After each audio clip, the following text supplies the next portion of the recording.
കുടുംബത്തെ യാദൃശ്ചികമായി കാണാൻ എനിക്ക് സാധിച്ചു. അപ്പൊ അവരെന്നോട് തന്നെ പറഞ്ഞ കാര്യമാണ് ഞാൻ പറയുന്നത്. ഇതും കൂടി കൂട്ടി 28,312 പ്രാവശ്യമാണ് ഞാൻ കേൾക്കണത്. ഈ കേട്ട് കേട്ട് ഞാൻ മടുത്തു. ചേട്ടായി കൂടുതൽ നമ്പർ മറക്കണ്ട, ഞങ്ങൾ തന്നതേ ചോറ് തന്നെയാ. കേട്ട് പഠിക്കടാ. ബാക്കി പറ. എന്തൊരു മാറ്റം! ഈ റോഡ് കണ്ടപ്പോ ന്യൂയോർക്കിൽ പോലും ഇങ്ങനെ റോഡില്ലാതെ ഞങ്ങൾ ആശ്ചര്യപ്പെട്ടു പോയി എന്നാണ് അവർ പറഞ്ഞത്. നോക്കിക്കോളൂ. ഇനി കേരളത്തിലെ വയനാട് ജില്ലയിലെ കൽപ്പറ്റ നഗരസഭയിലെ മണിയങ്കോട് പൊന്നട റോഡ് ഒന്ന് കാണാം. എന്താ ഉറക്കം വരുന്നു.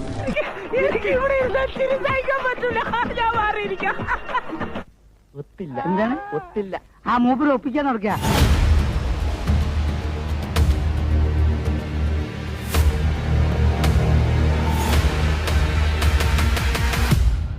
ഞാൻ എന്നേ പറഞ്ഞില്ലേ ഇതൊക്കെ പറ്റിപ്പാണം. ഇയാളെ ഇനി നമ്മൾ വിശ്വസിക്കൂല.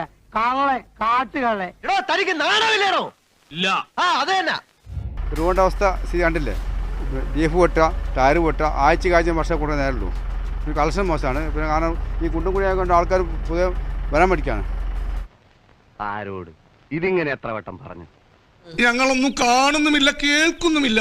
ഞങ്ങൾ ബധിരനും മൂകനുമാണ്. സന്തോഷായി, നല്ല സന്തോഷായി. ഈ നാട് നന്നാവണമെങ്കിൽ ആദ്യം ഭരണവർഗം നന്നാവണം. തൽക്കാലം ഇത്രയും മതി. വരട്ടെ.